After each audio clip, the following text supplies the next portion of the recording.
to the Super Speedway. Welcome to episode 318 of the Super Speedway podcast, recorded Tuesday, April 30th, 2024. I'm your host, Erik Young, and I am joined, as always, by my co-host, James Cush. James, how's it going? It's going, man. We are, well, I'm doing better than you. Yeah. I don't want to bellyache too much about it because I feel like half of these episodes is me complaining about how I feel or how busy I am. So I'll just get it out of the way real quick. If you hear me coughing in the background, I've got something, of course. It's what happens when you have kids, I guess. But James isn't ever sick. See there, I just jinxed you, James. The Adventures of Erik. Well, I'm built different. Yeah. So. Oh, now you're really in trouble. I'll be doing this show by myself next week now. The Adventures of Erik are never not interesting to me. I mean, you've traveled the entire lower part of the state all weekend, chasing around race cars and hockey teams and lacrosse. Don't forget lacrosse. There was a lacrosse game in there. Lacrosse, yeah. Did you go to the NFL draft too, No, I did not do that. I fortunately avoided. Well, the rest of my family was in Detroit during that, but I was not.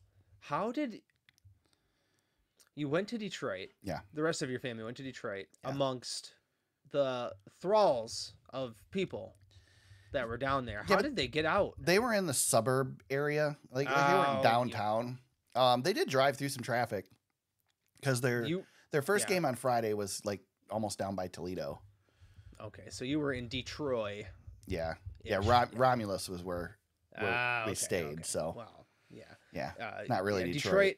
What's the greater Detroit area? A good 150-mile radius. Pretty much, yeah. Detroit, yeah. So okay, you're in that part of Detroit. Yeah, we weren't legit in Detroit. We were in Detroit to people who aren't from Michigan, but we weren't in Detroit.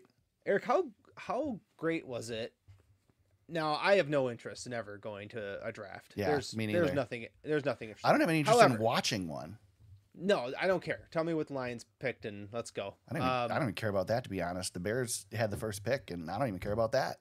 Well, you knew who you were getting for forever. Yeah, and they'll screw it up anyway. Well, yeah. Poor guy won't have a career now, or he'll get traded and win. Anyway.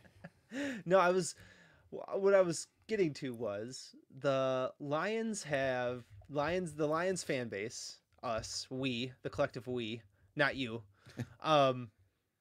they get a little taste of success, and it turns into 775,000 people in attendance over the weekend, at the largest by over double of any draft ever. Yeah. We have a great sports state. I just want to go out on a limb and say how great of a sports state this is. This is ridiculous. Well, the fact that people still go to Lions games after all these years. They're starved. Yeah. You know, that tells you something about how dedicated this fan base is. And every year they're like, oh, this is the year. And I mean, finally it's actually happening. But I mean, every year they thought it was the year. And that's how dedicated the fans are. I mean, the Tigers, people still go to the Tigers games. They're terrible right now. Tigers games. It's still called Hockey Town. Yeah, people are, well, it's not painted on the ice anymore, but it's still called Hockey Town. Still Hockey Town. The Pistons, well, they're lost cause. But, Michigan fans, as annoying as they are, they're having a moment. Right. I mean, good Lord, man. When I saw the video and the pictures from the draft of all those people, I was like, golly, man. You could not pay me enough money. No, that's what I've been telling people too. Same thing.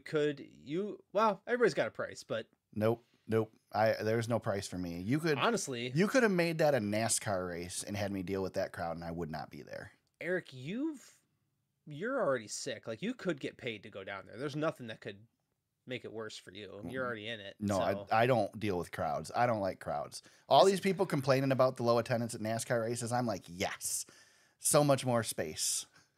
You know, I remember when Michigan International Speedway used to pack in 300,000 people. Right? It seemed like it, right? The best part was I used to sit in turn 4, and they would have this wide concourse that funneled down to get around the bathrooms and the hospitality areas to a very small space, and it was like cattle trying to get through there, and it was the worst experience ever. Yeah, I can't imagine how bad it was down in Detroit. Yeah. For that. After experiencing NASCAR in its heyday at MIS. I don't know. It's pretty easy for me to ask because I think half of my friends were there. Yeah. Yeah. And some of your enemies were there. Right. Yeah, that too. Yeah. Some of my enemies were there. Right. I mean, it was free. I mean, good on the NFL for making it a free event. I mean, yeah, the weather was good. I mean, good for them. Slim Shady was there? Yeah. Yeah. Yeah, that's the only way they could get people to stop booing Roger Goodell. Well, they tried. They bring still Eminem out on stage. yeah.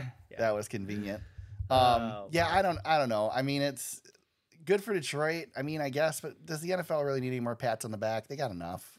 No, they don't need anything. We're going to talk about the NFL later, and we will. Yeah.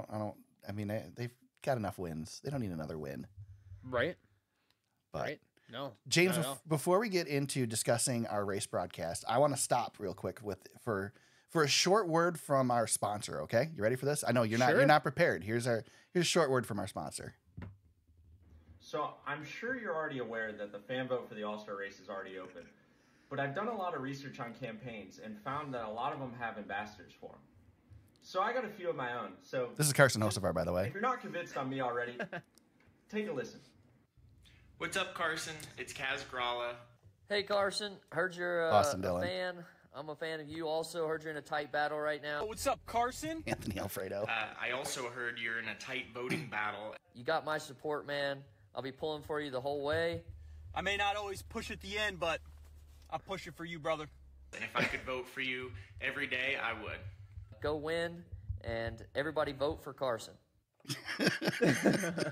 Austin Dillon really seals the deal. Yeah, James shared that with me right before the podcast, and I had to include that. Carson Hocevar with his. It has to be the fan vote winning post on social media this week. Yeah, right? his cameos. He's got. I don't know what the future holds for that kid, but he has got it. Like, he'll be a TV personality or something along the way. He's hilarious. He is. His comments on Jeff Gluck's poll every week, I actually wait for them. And I actually look for them every Monday. Yeah. That's how good those are. So no, that video, I was actually gonna make that my checkered flag, so I'm glad you played it. That was good. I have another one though. I came with backups. All right, good. So that was great. Yeah, no, he got everybody on Cameo. He tricked everybody. Although the sauce said he knew what it was all about. Right. I don't know if I believe that. That's what people usually say after they've gotten had. They got right. Yep. He went on Cameo and got Austin Dillon to pull for him. That's so funny. I don't know what's better, exposing the drivers that are on Cameo or tricking them into promoting him for the All-Star race. The Cameo thing is pretty funny. You know, what's Austin Dillon doing? When you go look at those things and see how much they charge to do a video for people and stuff, it's like, it's cool. I mean, it's great that people can do that and whatnot, but like, these guys need more money. Do they really need to do this? Yep. Can't they do it for free? They probably could. Do it for charity or something? I don't know. I don't know what they're doing. It's pretty funny though. Yeah, I'm not ragging on them, but it's good stuff. Yeah, that was such a good video. Give it to Carson, man. He's a great follow. Yeah. Yep. Good stuff. With that, James, we're at Dover Motor Speedway this weekend for the NASCAR Cup Series, NASCAR Xfinity Series, both in action. The Cup race, the Wurth 400, and Denny Hamlin gets her done on the mile, the Monster Mile, doing some mirror driving. Well, he claims he wasn't mirror driving, but doing some mirror driving to keep Kyle Larson behind him. What'd you think of Dover? Before we get into Dover, let me level with you guys. Like, it was a crazy weekend for me. So I did watch the race. I may have slept through a good chunk of the third stage though. So I'll do my best. I'll do my best here. I did watch the highlights before we recorded this podcast. So I'm a little more educated than I would have been. That's good. No. Well, Denny called his shot. I thought that's what you were going to play. And I was really concerned that I was going to have to listen to that again. But no, he called his shot, backed it up, went out there and, arrow blocked his way. That seems to be the topic of discussion this week. We've gone from horsepower to tires to arrow. Right. I don't know what else we can talk about here. No scoring pylons this week. We're not talking about that. Oh yeah, the pylons were in there. Yeah. So yeah, he arrow blocked his way to victory over Kyle Larson. Listen, man, you call your shot and you win. Right. You get to dance on everybody's gravestone. Yeah. I don't know what else to tell you, man. I was pulling for Larson, but Larson couldn't do anything with it. So what are you gonna do? Yeah. I mean, it's not like this arrow thing is new. It's a new form of it. It's handled differently than it used to be, but it's not a new thing. We've had arrow issues all along. I guess the only thing that's changed, I guess, is that NASCAR is no longer saying, "Hey, we're doing something to get rid of it," because they've failed at getting rid of it every time they've tried. They've made it worse. But I mean, when you've got cars going fast enough that they move the air, you're never going to fix this, right? You're never going to get away from having aero affect the car behind them. No, it's just that we are, every year, every race, every lap, we get more and more data on these cars. I was going to say that. And we have been in this car now, Eric, for what, almost 2.5 seasons now? Coming up on 2.5 seasons. I think we're at 2 1/3. I think we're a third of the way through the season 2 1/3 right now. So good, yeah.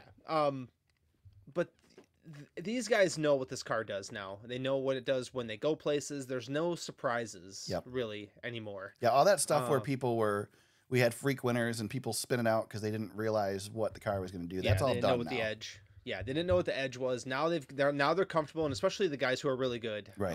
Obviously Hamlin, Larson. You look at the top 5 here. All champions outside of Denny Hamlin, who's almost got 60 wins now. He's essentially a champion. Yeah, basically. The resume of a champion without the hardware. But regardless, all greats in this sport. Guys who are good at Dover. They just figure things out, and I've seen the video clips of cars from our generation and Gen 4 and getting onto the back of guys and being able to aero push them up the track and manipulate the air. All you gotta do is watch ways. the race on Saturday and you can see it. Yeah. Being able to kind of root guys around, it's just not the way that this Cup car currently handles and currently works. And Denny said something on his podcast that I thought was really good. This week's podcast, not last week's, where he said the only thing really you can do is, have somebody with such an advantage, such a horsepower advantage, such a handling advantage that they could actually run up on you. But these cars are so equal, you just can't do it. Right. And Kyle Larson probably had the better car, and he definitely didn't have the best car of the day, but the way this thing shook out, he was the best car up front at the end of the race. He just couldn't get it done, and kudos to Denny Hamlin for bringing it home. Yeah. I guess my question becomes, who do you want to have the advantage? Because somebody's going to have the advantage with aero. Do you want the car that's following, or do you want the guy who's earned the spot to begin with? And if you want to really go from a legit standpoint, you'd say, well, the guy who earned the spot, the guy who's there, the guy who got there should have the advantage. He should be able to be the one on offense, not the guy chasing. So I don't know. I don't really have a problem with this. A lot of people saying they sit here and bitch that they can't pass, but then you watch cars fly through the field, during the race, and they pass and they make it through. Like, I'm sorry, you can't pass all the time, but you don't want just the fastest car to be able to pass everybody every lap either. That's not going to be a good race. The guy's just going to run away with it. Right, and Denny Hamlin still has to defend properly. It's not right. He still could have made a mistake, and Larson would have passed him. Yeah, and Larson, kudos to Larson. And kudos to both drivers. To be honest with you, Larson challenged him. Yep. Every lap, and Denny defended every lap. Mm-hmm. And I know what Jeff Gluck has been saying, and what he got from Kyle Busch is this is a defensive race car. Good. And he got that before Sunday, and by God, we saw it. Right. I mean, Kyle Busch nailed it. We have a defensive race car right now. Is that a problem? I mean, not if you're the guy defending. Right, but you know what? I think what people like, and I might just be speaking for myself. I think people would like more balance. Yeah. In the NFL or NBA or whatever, when whatever one side of the ball gets an advantage, you tweak rules. The defense is too strong. You tweak some rules, you give offense a little bit more advantage, Tom Brady rules, right? Right. We're deflating balls now? Right. That whole thing. Like in the NBA, I keep going back to this. With the NBA in this season, this is the reverse of NASCAR, but NBA had so much offense that after the All-Star break, you could see referees calling games differently and tightening games up because there was just too much. The defense had no chance. Now the games are more even, and you're seeing it in the playoffs. NASCAR's got the opposite problem. These cars are so strong defensively, and it's led into this conversation all week. I mean, I never thought I'd be talking about offense and defense in NASCAR, but here we are, and no better example than what we saw from Denny Hamlin and Kyle Larson on Sunday. Here's the biggest thing Dale Jr. said on his podcast today, and he's right. This is the car we got. There's been a lot of money and a lot of development put into this car. Not just NASCAR as Steve Phelps and Steve O'Donnell and whatever. NASCAR as a whole, the team owners, everybody, the people in the shop, the drivers. This car is the car we have. We're not changing. We're not going back to the old car. We're not removing the plate on the bottom of the car. We're not removing the diffuser. We're not getting rid of the splitter. So this is what we've got.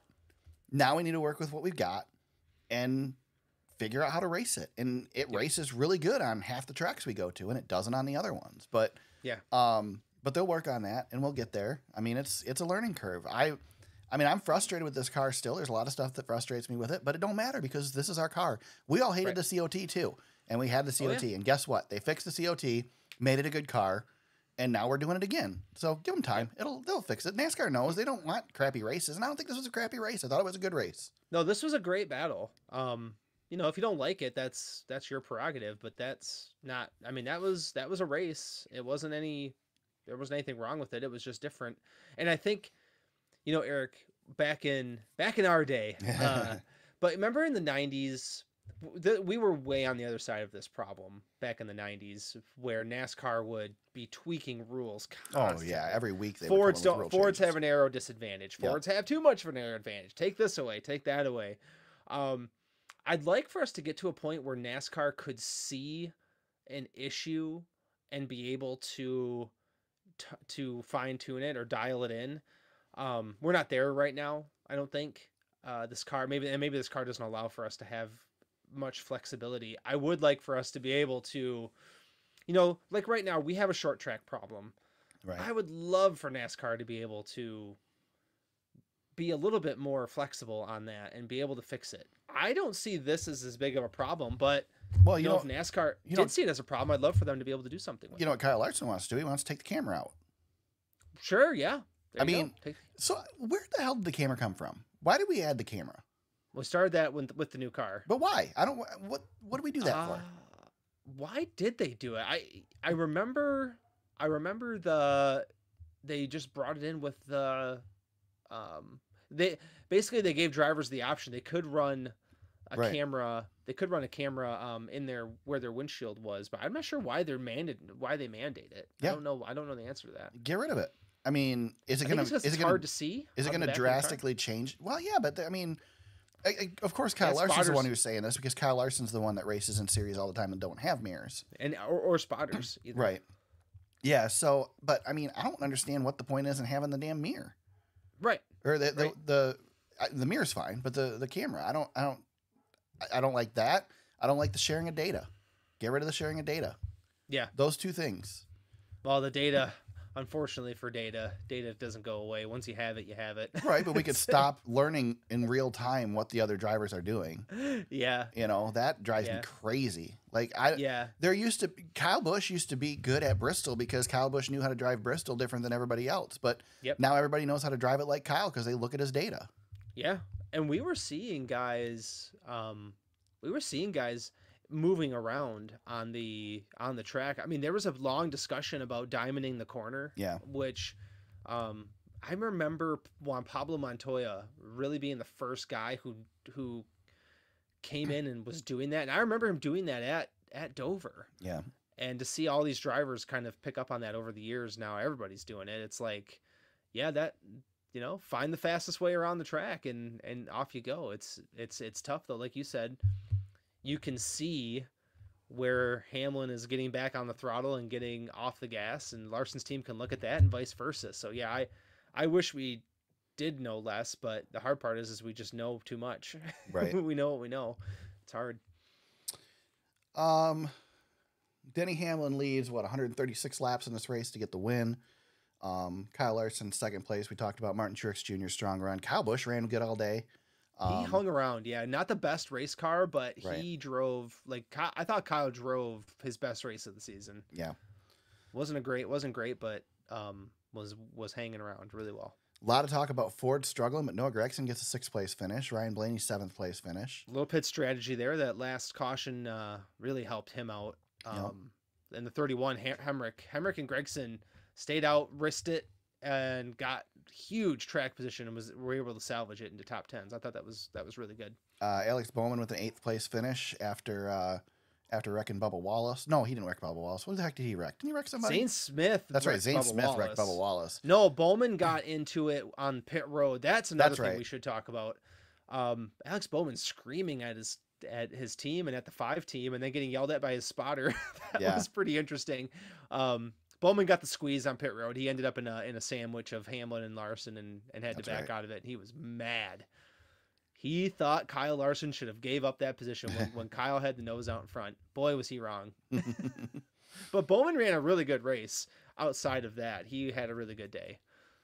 It's the first time I've noticed him in a long time. Right. To be honest. We've managed to not burn up any cars for a while, and then Ryan Preece has his freak issue with the something burning in that car. He was another one mad at his race team. Yeah. Apparently they were talking on DBC that his steering wheel was heating up. Like, he couldn't hold on to the steering wheel. That's why he pulled in. Yeah, he said there was no, and he was breathing in smoke. That was another problem he was having. He said during the race at his hauler, like, this is completely preventable. We knew about this and we could have prevented it, and we didn't do it. And he was, haven't seen Ryan Preece get that fired up, and he was like red in the face, angry over that situation. I don't blame him. Yeah. No, I mean, he's fighting for his career, man. Yeah. Well, you don't want to be in a car on fire either. Yeah. And you don't want to end up fired. Right. But that's the reason he was out of the race. Fire. Yep. Interesting. Let's see. Who else did I want to look at? Corey Heim with his Cup Series debut, filling in for Erik Jones. We'll talk about Jones in a minute. 25th place finish for Corey Heim. He was good. Nice steady day. Yeah, interesting day on pit road. He got absolutely punted by Tyler Reddick, but he did okay. He rallied. Good day for him. The champ, the GOAT, finished 28th. He finished the race. Yeah. Jimmy Johnson was there. Yep. He has, I don't know if you saw this, Eric. He did some social media videos of his experience and explaining what he was feeling in the race car. I thought it was really insightful. Okay. I haven't watched it. I'll have to look it up. Yeah, it's on his Twitter feed or Instagram. He just talks about what he used to be able to do and what he's used to. Right. And how this new car feels to him, and some of the limitations and how he was really struggling. Like, he actually broke it down why he was struggling. And he says, I don't come into these races expecting to win. I come in expecting to learn something, and I'm learning. So yeah, that was actually really insightful. Cool. William Byron had a day where I thought he was gonna, he was leading. I thought, he's gonna be tough to beat. Had him in my fantasy lineup, everything was fine. Lost a bunch of spots on pit road, and what did Bubba Wallace call it? Ended up with the squirrels. Yeah. Ended up with the squirrels. Zane Smith got caught up in Bubba Wallace's mess, and that ended his day and Christopher Bell's day.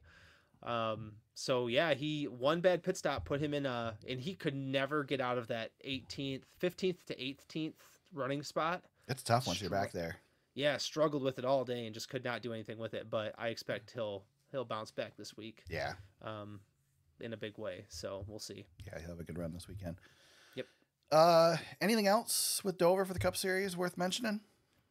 No, it was a good race. I watched almost all of this thing, sat down. I ran a 10K on Sunday, and I was completely gassed because I have a 3-year-old who doesn't like to sleep every so often, and she just picked that day. Awesome. So me and Lucy, it wasn't the 10K. It's the 3-year-old. Well, it's the 10K on top of just 4 hours of sleep. And it's my own fault because I get too excited about these types of things, and I can't put myself back to sleep. So. So me and Lucy, we hung out on the chair and watched the entire race together. It was actually pretty fun. So very cool. Good stuff. Trying to expose my kids to this stuff, but right? They're just not interested. Mine are only interested when they're grounded from all their other stuff. Then they'll come watch the race because they can watch a TV. I tried to introduce them a little bit more to soccer, which was going really well yesterday, and then it turned into play pretend house and what the heck ever. So I'm like, what the hell? Nice. I can't get you guys to do any sports right now. I'm trying. That's what you get for having girls, man. Yeah, well, I mean, Caitlin Clark. Yeah. I'm trying. I tried to get him to watch Caitlin Clark. Didn't work either. I'm trying. Yeah.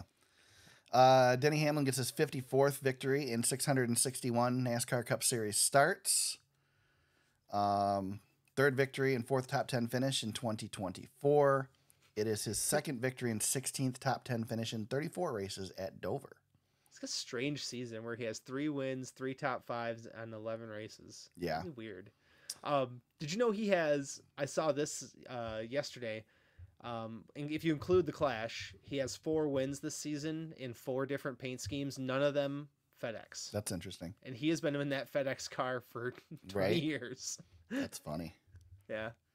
But yeah, he's reached his win total of all of last year already. So there you go. Making it happen. Can be a threat. Yes. Maybe this is his year. Did he predict ever? I was looking this up. I recall him saying something about the championship and that this is our year. Didn't he say that last year? I think so. Yeah. He said that. Well, he's many not that times. good at predictions then. Right. No, he's not. Okay. Well, I just want to make sure I'm correct in that. Yeah, I remember something along those lines. Okay, good. All right. I'm not by myself on an island. Josh Berry was your highest finishing rookie in 14th, and Kyle Larson is your points leader by 15 points over Martin Truex Jr. Speaking of Truexes, the A Game 200 the day before at Dover, Ryan Truex goes. You tried to trick me up with the Ryan Truex Jr. I did, and you didn't get it. Darn it. Ryan Truex goes back to back, wins for the second time at Dover in the Xfinity Series. James has here in the notes one of 7 Xfinity drivers to have multiple wins over the last year, but he's the only one without a full-time ride. When's somebody going to give him a full-time ride? I thought after last year, I really thought he'd find his way into a full-time ride. Right? The kid's good. He's been good. He's 32 going on 33. Right? He's been around a long time. I say kid. He's not that much. I mean, he's younger than me. He's 10 years younger than me. But he was driving for Travis Pastrana at one point. I remember that. That's a long time ago. Yeah, I thought for sure he would. I thought for sure he would have a ride. Is that what it is? Is it his age? Could be. I don't see him replacing his brother when his brother retires either. So I don't know. But he's been in that Joe Gibbs Toyota, man. He's been good with the Gibbs teams, and he's had some decent rides. I remember when he raced for. He had a stint with Junior for a little bit there. Didn't quite work out. Colleague. He was with the Colleague team for a while. That didn't work out so well, but. Didn't he run for Hattori in the Truck Series? Did he run for Hattori? I feel like he did. I think he did. That was when he had the T-shirt that was the stick figure. Yeah, that was the Ryan Truex Jr. Yeah. Yeah. So yeah, he did. Yeah, he ran for Hattori for a while. I thought so. Yep. He was there before Brett Moffitt came in and won the championship, I believe. You know what's funny is poor Sheldon Creed. He's trying, man. This was one of the things I wanted to ask. I'm glad you brought it up because I was going to forget to mention it. At what point is he just finally going to give in and just wreck the hell out of Austin Hill? Because Austin Hill keeps getting the best of him, and Sheldon keeps playing nice. Why is he playing nice? Why didn't he just put him in the wall? I don't know. He's got to wreck the dude. Because he passed him cleanly, and then Hill goes and roughs him up. Austin Hill, I thought he was putting together a really tight, nice season, and he's gotten really sloppy. Yeah. The last couple of weeks, and it's going to come back to bite him. Well, he's got a grudge against that 18 car. He's got a grudge against Creed, and I don't like I said, Creed needs to put him in the wall. Is what he needs to do. He needs to get it over with. Austin went for a little spinnerooski on Saturday too. Yeah, but not off the back of not off the front of that car. Right, it was the wrong car that he spun off of. Yeah. How about Carson Quapple? Yeah, Dale Jr.'s got an eye for these guys, man. Yeah. He's not fooling around when he puts guys in a seat. Now, Dale Jr. did downplay it on his podcast today and said that he was there because of the strategy, and he was more likely a 5th place car had they not screwed themselves over on pit stops. His other team and Cole Custer's team. A big leap from 5th to 2nd. I know, right? Jeez. I mean, Quapple's good, man. I can't wait to see him get an opportunity. He's got to get an opportunity. 2 top 5s, Martinsville and Dover. Yeah, and I mean he almost won this race. If it wouldn't have been Ryan Truex, he would have won this race. I know. It was so close. And honestly, if it wouldn't have been, wasn't it Allgaier that wrecked that made them have the restart? If it wouldn't have been for that, he would have probably won the race. Yep. No, Dale Jr.'s put good guys in these cars this year already. Well, he puts good guys in his late model, and that's where they come from. I mean, Bubba Pollard came in and got a top 10. Yeah. I mean, Sam Mayer's out there winning races, and I mean, every party they put in the seat, they're top 5, top 10. I will argue that, you know, I was down on Dale Jr. during his career, but knowing everything I know now with his concussions and all the stuff that he dealt with, I would argue that he is a much better driver than what his record showed. And he's a Ricky Craven in that his career was cut short because of concussions. He never lived up to his full potential because of the concussions. And you can go as far back as that wreck at California in the 8 car when Harvick hooked him and put him in the turn 4 wall. There's that one, and never the same after that. The bad wreck at Sonoma in the sports car, I think had an effect on him. Cost him a lot of points. If you remember him coming up in the Xfinity series, he was really, really good, and he didn't know what the hell he was doing, and he was really, really good. Right. So, and then he just kind of fell off, and obviously got the opportunity with Hendrick and didn't live up to the full potential there. And again, it's just, I think there was a lot more there that we didn't realize at the time. I think he was a lot better driver, probably has a lot more of his dad in him than we realized at the time. And he's obviously got the eye for the talent, I guess is what I'm saying. You know, his pipeline, he's got one heck of a tree. Yeah. Especially if you include Brad Keselowski, right, who has a tree of his own. Yeah. Like that's all in the junior camp, yep. You know. Kyle Busch, he's got a heck of a tree too, but not as prolific as what Dale Jr.'s been putting together for the last decades now. No, and I don't give Kyle Busch full credit. I'm sorry, Kyle got a lot of help from Toyota. Yeah, oh yeah. Because that's everything dried up when he left Toyota, and then now he sold the team.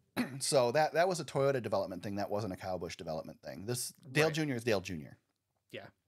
Yep. Yeah, Dale Jr. has a belief in bringing in young guys and giving them seats and giving them giving them a chance. Yeah. It's worked out well for him. Well, it helps, when you've got sponsors that you can, when you own a team that you can jump in a car and sell a sponsorship to cover your race. And then, hey, by the way, why don't you cover these 2 races for this guy too? Yep. I mean, that gives you the opportunity to do it. It's something that not a lot of people can do, And and he's got a resume too. Well, Joey Logano's talked about how much it costs him to get into an Xfinity car. He has to pay money. Yeah. To get into what he has to bring with him to get in an Xfinity car. He's a freaking 2-time champion. 2-time champion. Yep. So yeah, he's got the resume of Dale Jr. and then some. Yeah, and exactly. You're right. He's got more of a resume than Jr. does, but he can't get a ride. Can't do it because it's not profitable for anybody. Yeah, the way they've got a good business model there. They're doing good things. I know there's charter talk with Jr. and all this other nonsense, but no, they're doing good things, man. Doing really good. Do you think it in any way hurts Dale Jr.'s legacy if he never goes to Cup? I don't think so. I don't think so either. I think if Junior Motorsports continues to be a feeder team the way it is, I think he's got a.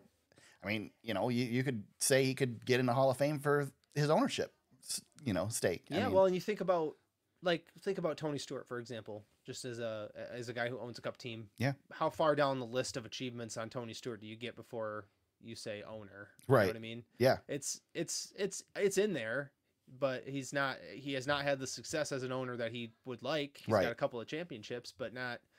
The well's kind of dried up there a little bit. Dale Jr., his owner success and what he's done with young drivers is definitely higher up on his resume, but it's a massive achievement with the names that he's pushed through. He's got champions underneath him that are, still going strong and making their own teams. Like Brad Keselowski's got his own team with the support from Junior early on. I wonder, 40 years from now, 60 years from now, what Dale Jr. is going to be remembered by. Is it going to be the ownership? Is it going to be the broadcasting? Is it going to be the stuff he's done for the sport? Is it going to be the race car driver? I think he'll be the race car driver, but it'll be, for most people, he'll be some sort of you would just call him an ambassador. Yeah.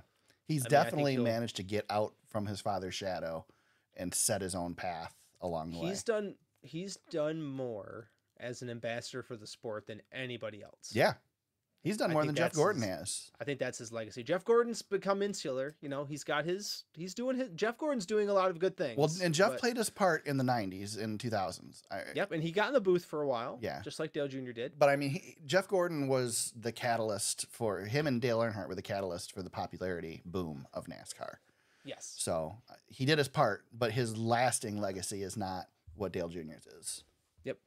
Yep. Yeah. Dale Jr. Jeff Gordon lifted the sport. Dale Jr. saved the sport. God, it sounds like we're trying so hard to get Dirty Mo to pick us up. Should I send this? Everybody else has done it. So right, I know. I don't know how. I mean, I guess our Xfinity Series conversation is complete. Well, not yet, because I did want to talk about Cole Custer and Justin Allgaier and the rain battle. Oh boy. They decide not to pit and try to stay out, and it bites them. They both end up having to pit. They end up back in the pack. Not able. Allgaier ends up wrecking. Custer finished 5th, but still wasn't able to get back up to the win. Arguably the 2 best cars in the day. Probably one of those 2 cars was going to win the race. Probably Custer, but one of those 2 cars was going to win the race.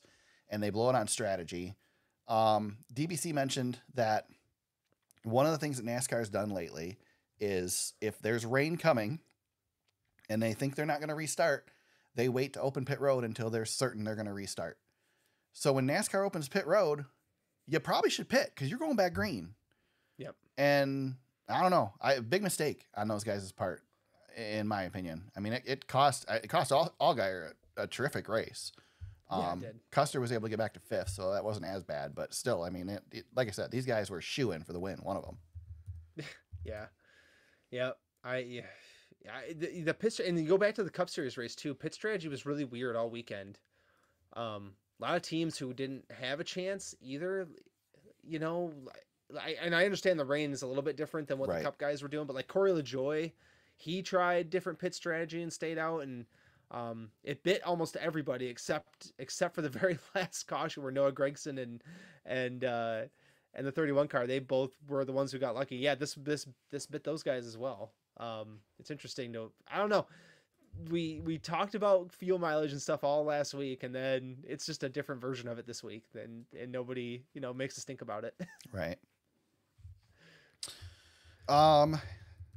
That probably covers the Xfinity Series discussion.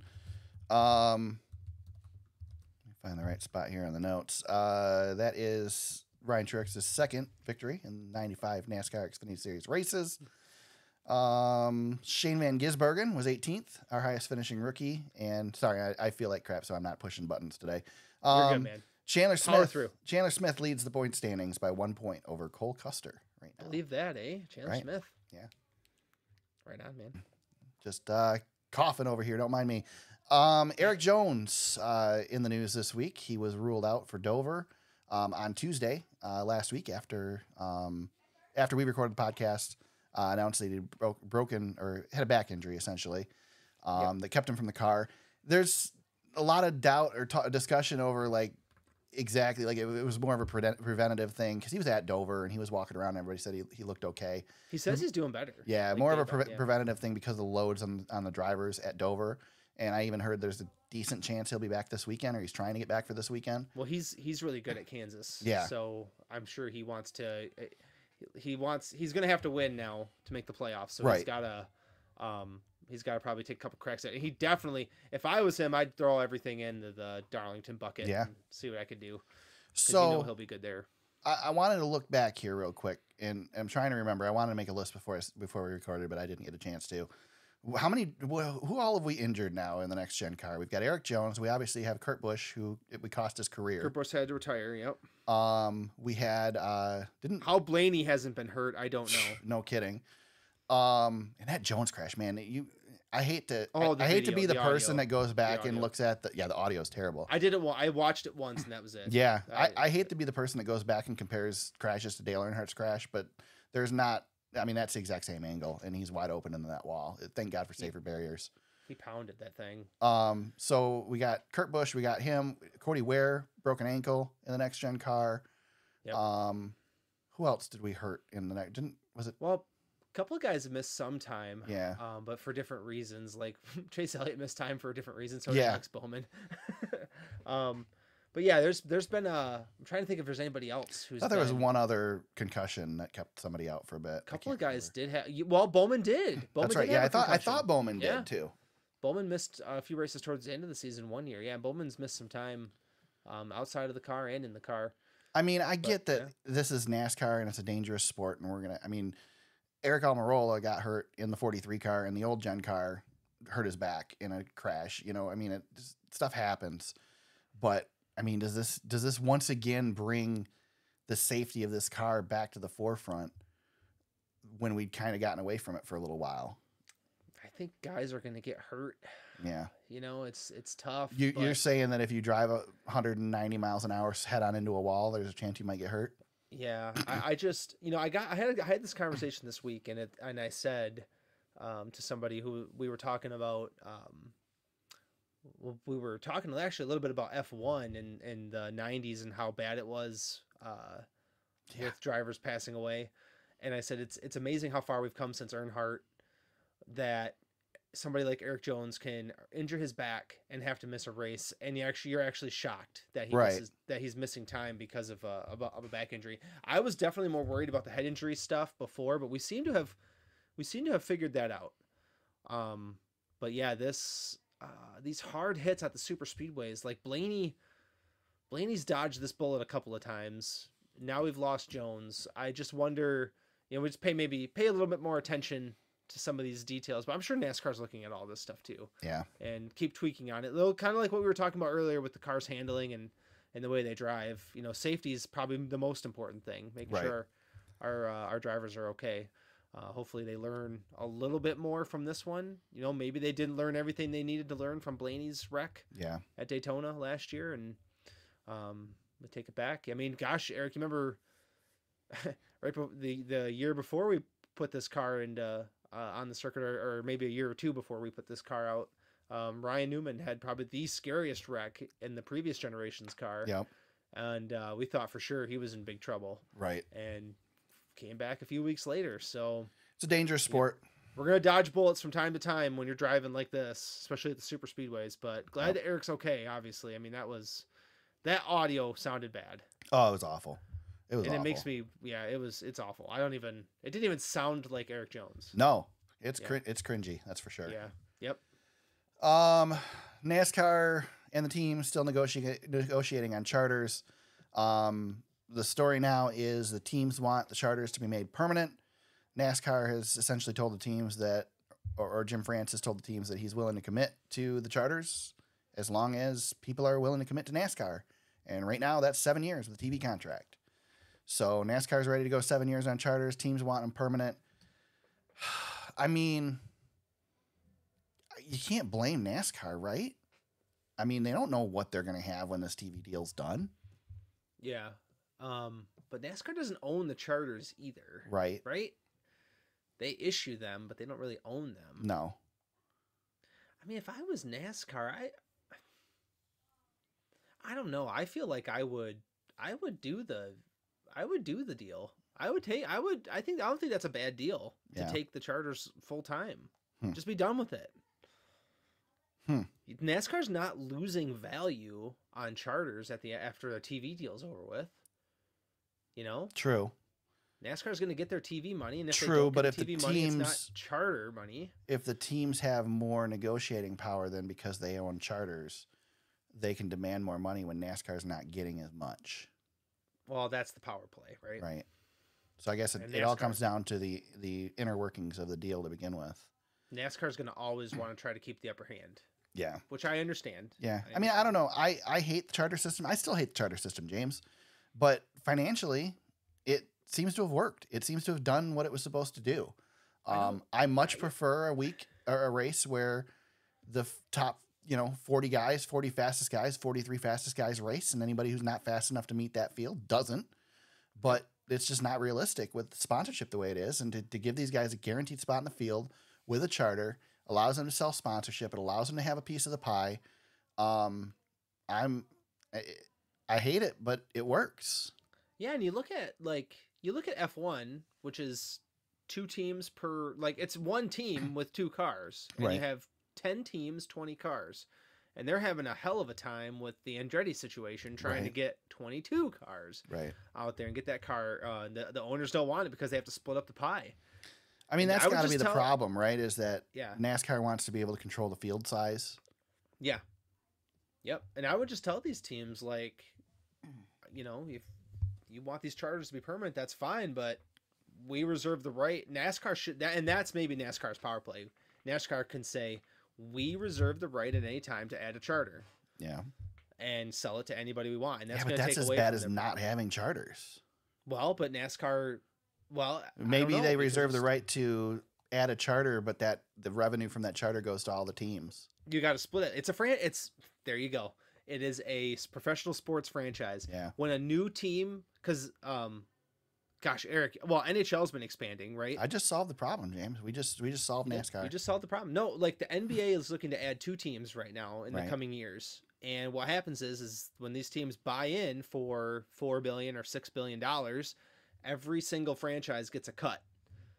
So maybe NASCAR issues the 36 charters, but they reserve the right to add franchises. Yeah. And if that somebody wants to come in, that's great. Whatever that charter's worth, say it's $50 million, whatever it is, it's not going to be in the billions, right? Like a professional sports team, but the teams just get to divvy that up. So if there's 40, let's call it $36 million. Each team gets $1 million. Yeah. Every time a charter gets sold, NASCAR takes a chunk, and then the team split the rest, or whatever that looks like, right? Yeah. So yeah, there you go. NASCAR still has the power. We fixed NASCAR. We did. We always fix NASCAR every week. Daniel Suarez is a U.S. citizen. That happened today. Yeah, passed the test today. Yep. So now Daniel can get back into the U.S. if we race in Mexico, but Kyle still can't go to Mexico. Kyle Busch. Yes. Anyway. The joke that's always going to be there for us as long as... Probably not true either anymore, but it's still there. Oh, no. I haven't seen any pictures and Samantha posts everything. That's I true. haven't been to Mexico. That's true. in a while.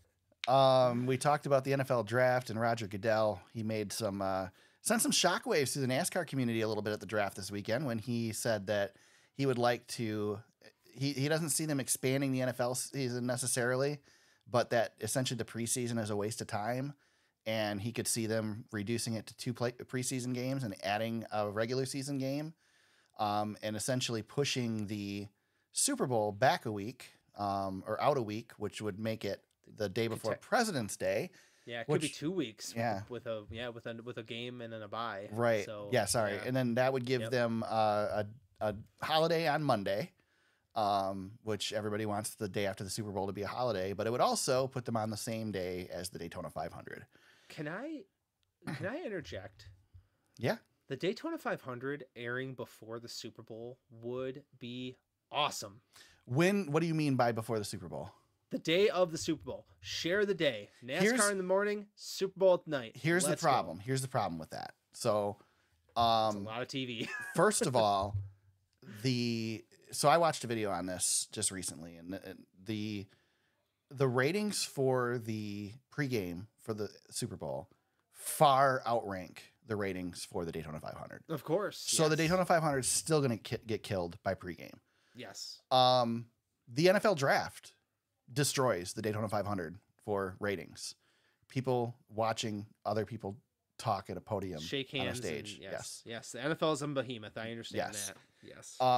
The Super Bowl is the biggest event in the world. Like, you're not going to race. You're not going to go against the Super Bowl. The other problem is that Fox does the Super Bowl every 3 years. And most of that equipment they use to cover the Super Bowl is in Daytona at the Daytona 500 and the staff. And I mean, you could argue that maybe some of the production staff would be better off with the NFL and not NASCAR. We could get some different people. Yeah. But yeah, there's a logistical nightmare. That I mean, remember there was talk about that before when the Daytona 500 got pushed back because of rain, because everybody needed to get to the Super Bowl with all their equipment and stuff. Yes, so. And remember too, all the advertising buys. All those ads, they're going to want the Super Bowl. They're not going to want to split the pie with NASCAR. The other thing is every media member in the universe is at the Super Bowl.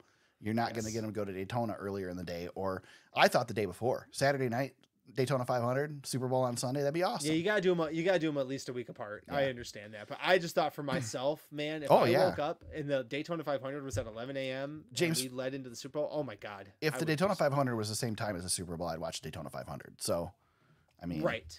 Well, here's my issue. My team's good now. Yeah, so. I don't care.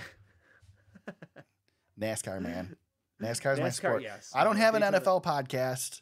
I have a NASCAR podcast. Daytona always comes first for the most part. Yeah. Yeah. I reserve the right. So although I tell you what, I was not interested in the Super Bowl this year. Right. I was I could taste it, right.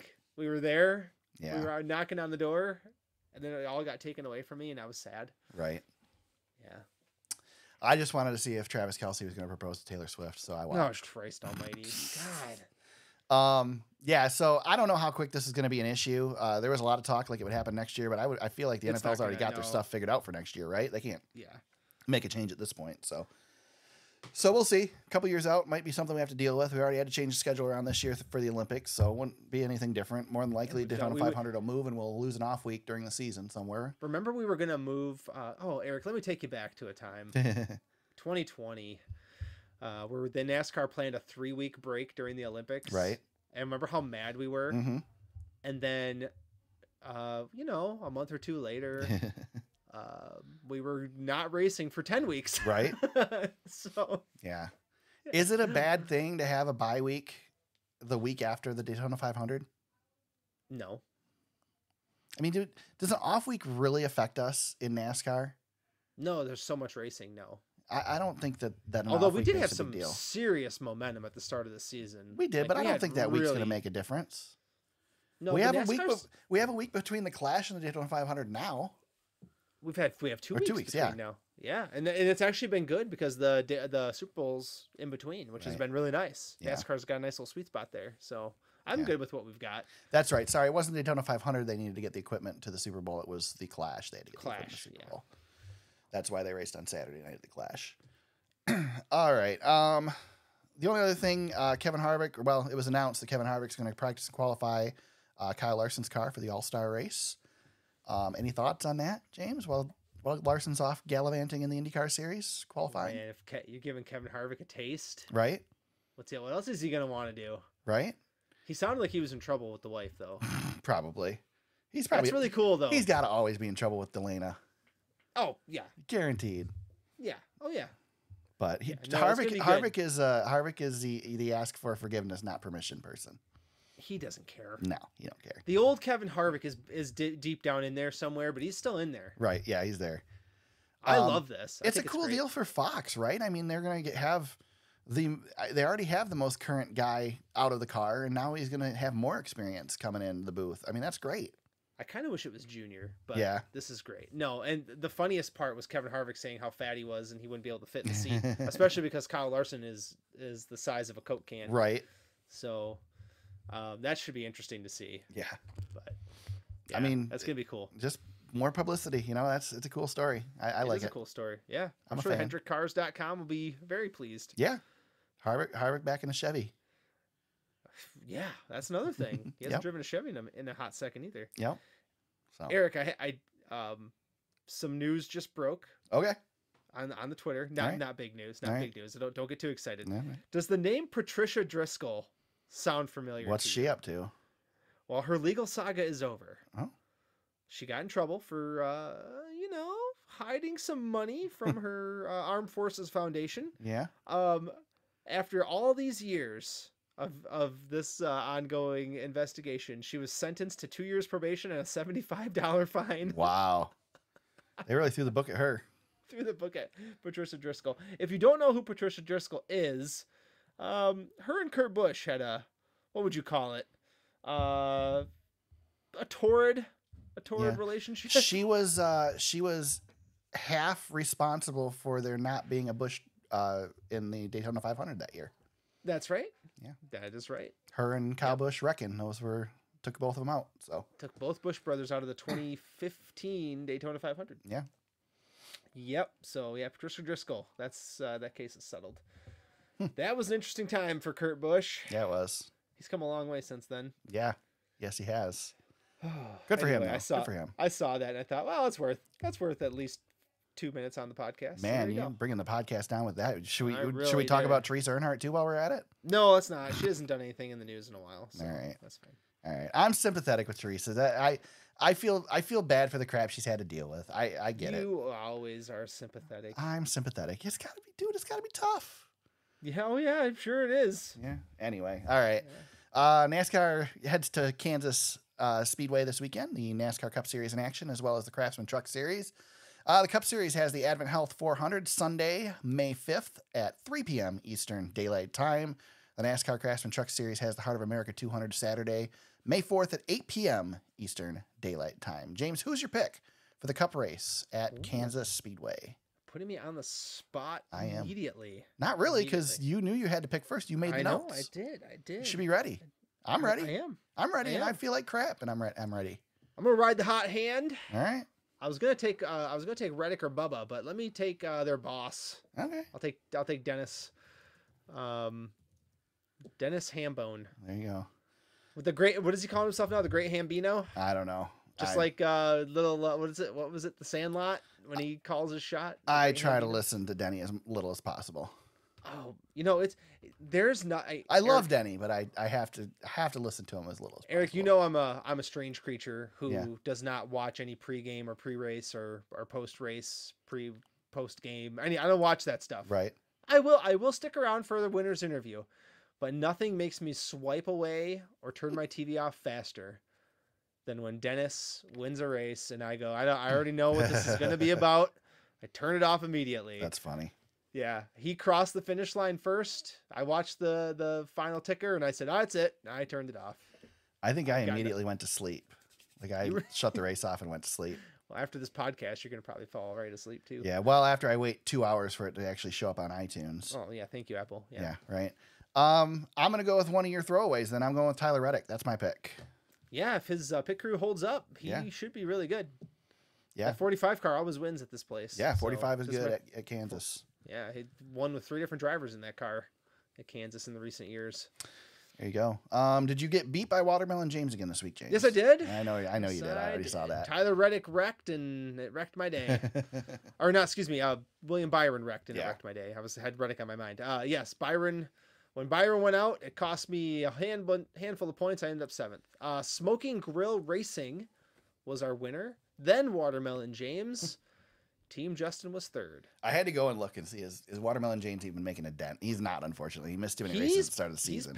He's passed somebody overall. Well, yeah, but I'm more concerned about him beating you. I want him to beat you. Oh, he's not going to catch me. No.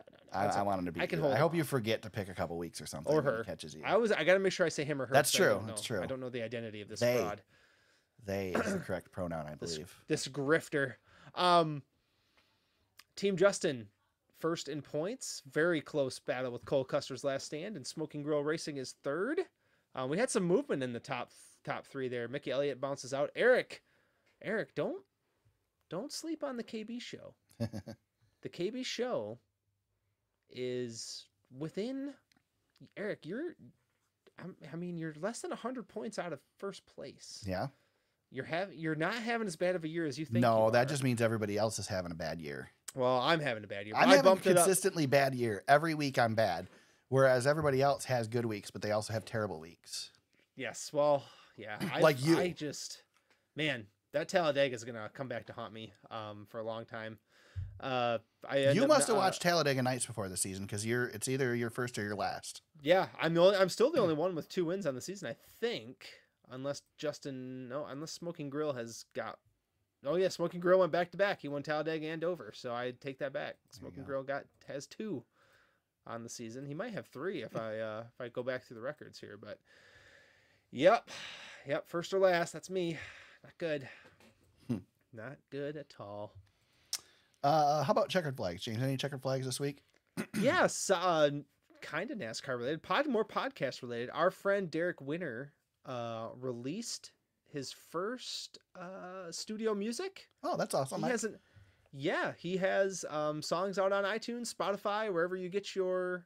I don't know if it's actually on Spotify yet. I think he's still waiting for that. But anyway, if you listen to music on Apple, look up Derek Winter, spelled just like it sounds. It's pretty good. I'm gonna have to ask him if we can use it on the podcast. Nice. A little intro music or something. That'd be cool. But he's the real deal now. It actually sounds pretty good. If you like country music, he sounds good. Nice. Well, you lost me. I want to shout him out. You lost me at if you like country music. So. Oh, I know. My checkered flag. I don't really have much, but I stumbled across. I know you're a big fan of TikTok, so I had to throw out a TikTok thing. In the YouTube? Yeah. On the TikTok today, there's a user, Austin Griffey, who shared a video. I'm sure it's on other social media too. Standing in turn 4 in the middle of the front stretch at Dover. Oh, I've seen this. As Kaz Grala wrecks right in front of him.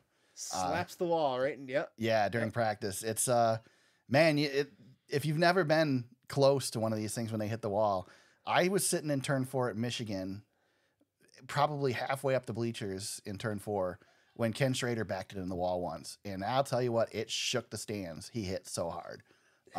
It's incredible how hard these suckers hit.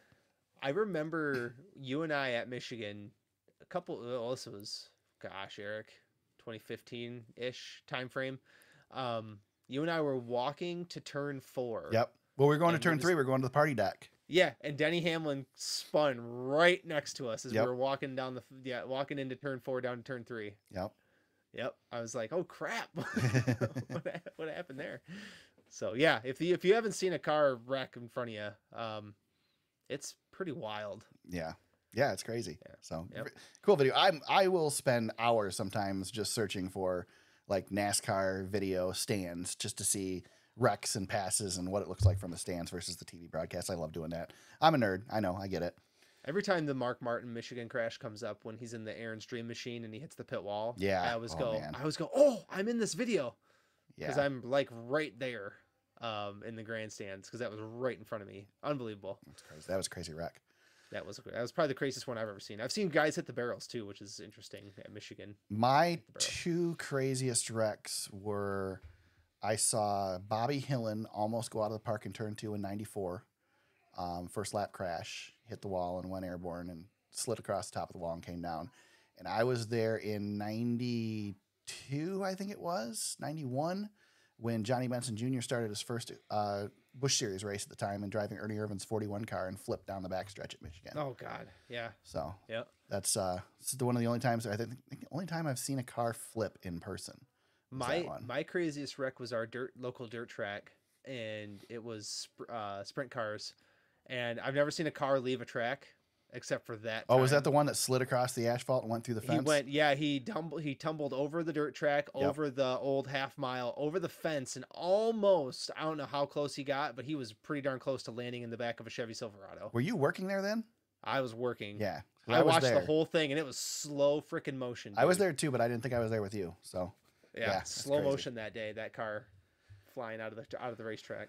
Yeah, I was there for that one too. That one was wild. Yep. Oh yeah. Yep. Sprint cars, man, you get some good wrecks with sprint cars. I remember going to Merritt Speedway the first time I ever went to watch open wheel sprint cars, winged sprint cars, and I'm climbing up the stands and I hear somebody they're practicing, and I hear whoa, and I turn around and look, and here's a car going off turn 3 and just flipping through the field. Yeah, it's like sprint wow, cars are wild. Quite the start. There's different animals out there, man. Yeah. How about black flags, James? Any black flags this week?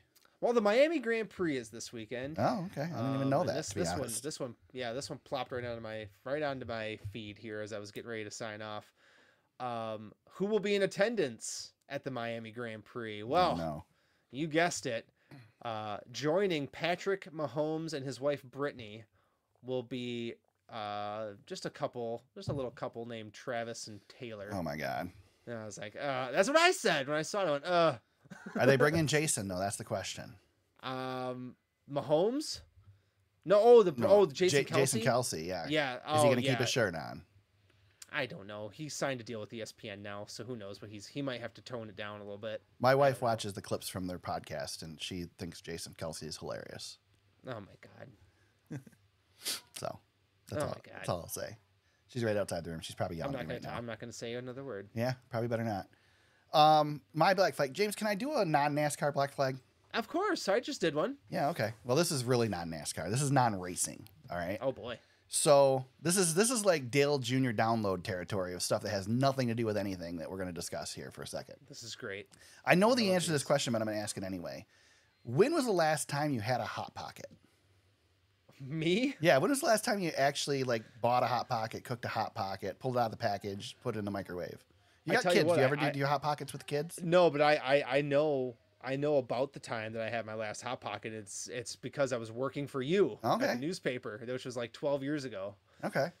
Well, so I have not had a Hot Pocket in a long time because they're not great. But so just the other day I got a Hot Pocket. No particular reason, just that I needed something to eat, and they had a place that didn't have much to offer, and they had a breakfast Hot Pocket, so I picked it up. And so I open it up, and so you think about your last time with a Hot Pocket, the The way you do it, you open the box up, you take the little package out, you got the little plastic package.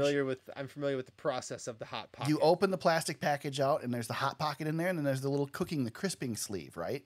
Oh, you slide the little crisping sleeve over the Hot Pocket, you stick it in the microwave. Listening to you dramatically read the Hot Pocket. Well, there's a reason for this. And then you cook it up, and it's supposed to be nice and crispy, but it always sucks. It's always like 10,000 degrees at one spot in the center, and then like a quarter inch to the right of it, it's like freezing still frozen. So anyway, I get the Hot Pocket, I open up the box, and I pull out my Hot Pockets, and I'm like, there's something missing. They got rid of the crisping sleeve, James. Oh my God. There's no crisping sleeve anymore. They realized that the crisping sleeve, all it does is leave the middle frozen. Well, here's the deal. So I put them in the microwave. I checked the instructions. Like, did they forget the crisping sleeve? Oh, no, there's no crisping sleeve in the instructions anymore.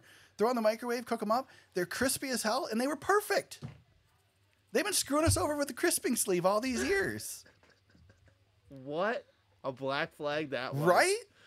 Unbelievable. We should clip this and put it out on social. This is it. This is the clip. Yeah, I thought about it on the way. Am I gonna go with the Hot Pocket? I had to go with the Hot Pocket. You should. Yeah, this is what this. It was crispy and flaky like it should be. Yeah, I'm really glad you enjoyed your Hot Pocket. I figured you. I don't know what else to say. I figured you. I'm happy. I'm very happy for you. Good. And your Hot well, Pocket. I'm not eating a bunch of Hot Pockets. Don't worry. I eat enough bad stuff, so we're gonna avoid the Hot Pockets. But all these years, they've been screwing us over with the crisping sleeve and ruining your Hot Pockets. So to be fair, there's only two good flavors of the Hot Pocket. Yeah. Ham and cheese. Yes. Is a staple, and pizza. Yeah, pizza's pretty good. The different variations of pizza are good because you got the sausage. I guess there was a meatball pepperoni. one too. There was a meatball one. Meatball's good, and I like the breakfast Hot Pockets. Those were always my go-tos. Yeah, sausage, egg, and cheese. Yeah. I had the bacon this weekend. That was bacon, egg, and cheese. Yeah. So. Oh my God. Anyway, there you go. On that note, James, I added a quick segment to the show that we're going to do each week, largely just to serve my own interests because I'm now doing photographs for the JEG CRA series, regional late model series here in Michigan or in the Midwest. And, we go to short tracks and stuff, and we do this type of stuff every now and then. So we'll kind of discuss just little things that pop up. So this weekend, the JEG CRA All-Star Tour opened their season at Berlin Raceway for the West Michigan 100. Blake Rowe gets the win. First win in the series. It was pretty cool to see him get the win. He was pretty excited. Running full-time for the CRA series this year. So very neat to see that. They head to Anderson, Indiana this weekend, James. Little quarter-mile bull ring. Going to be lots of contact. This is the birthplace of the CRA. So pretty exciting. I'll be down there to get photos of that. Oh, I was going to ask if you're heading down there. Oh, yeah, I'm heading down there. So between that and trying to get back to Saginaw for game 6, if necessary, on Sunday for the Saginaw Spirit. Yeah, it's going to be fun. And then Owasso Speedway opened their season this weekend as well. James, I know you have been to Owasso Speedway in the past. It's not the same. No, I know. I went for the first time last year, and even just from last year to this year, it's changed so much. They are now streaming their races on YouTube, and they're free. So if you're interested in Owasso Speedway and want to check out their action, you can watch every Saturday night on YouTube or head on out there if you're in the Michigan area. It's a great little track. Rex Wheeler has been putting a ton of money and work into that place, and it is going to be a world-class facility. They're on, I think, year 2 of a 5-year plan to update that place to the level of they want ARCA, they want trucks, they want big deal there. So they are starting a movement up there. Yeah. Yeah. Very cool. So check out Owasso Speedway. I'll be down there a couple times this season as well. Looking forward to seeing the track. I'm sort of disappointed because Memorial Weekend, when I'm covering the Memorial Cup, is the first CRA race there, so I have to miss it. Oh man! But there'll be 2 others there, and plus the ASA series is racing there this summer as well. So Owasso Speedway, check it out. And anything else, James? Anything I missed? Anything you want to discuss? Any short track stuff you want to throw out there? That was great. How was Berlin without me? It was much better. No, it was cool. I mean, it was windy but perfect temperature for a race, and there wasn't much worry of rain, so that was nice. But kind of cool to just be right in the middle of everything and get to be a part of the action. So not quite as cool as interviewing Kyle Busch after the SRX win, but still pretty neat. So no, Berlin's legit, man. Yeah, good Great stuff. Facility. Good stuff. And I did, if you go to the superspeedway.com, or actually facebook.com/thesuperspeedway, I did share the link to photos, so you can check out my photos from that if you want. No obligation, but you can. If you like the CRA series and want to buy some photos, you can do that too. So there you go. There you go. Yeah. James, where can people find you on social media if they want to hit you up during the week? At James Cush on Twitter. You can find me at TSuperspeedway on Twitter. You can find us on Facebook at the aforementioned facebook.com/thesuperspeedway. Our website is thesuperspeedway.com. You can find the podcast on Apple Podcasts, Spotify, YouTube, Amazon Music, Audible, and iHeartRadio. Subscribe for new episodes each week. Wherever you found us today, please subscribe. And if you go to anchor.fm/thesuperspeedway, you can leave us an audio message, and we might just play it on the show. NASCAR Cup Series, NASCAR Craftsman Truck Series head to Kansas Speedway this weekend. The Adventhealth 400 is on Sunday at 3 p.m. The Craftsman Truck Series take the track at 8 p.m. Eastern for the Heart of America 200 on Saturday. We'll be back next week somehow, some way, James. We'll be back to break it all down. Until then, everybody, let's go racing.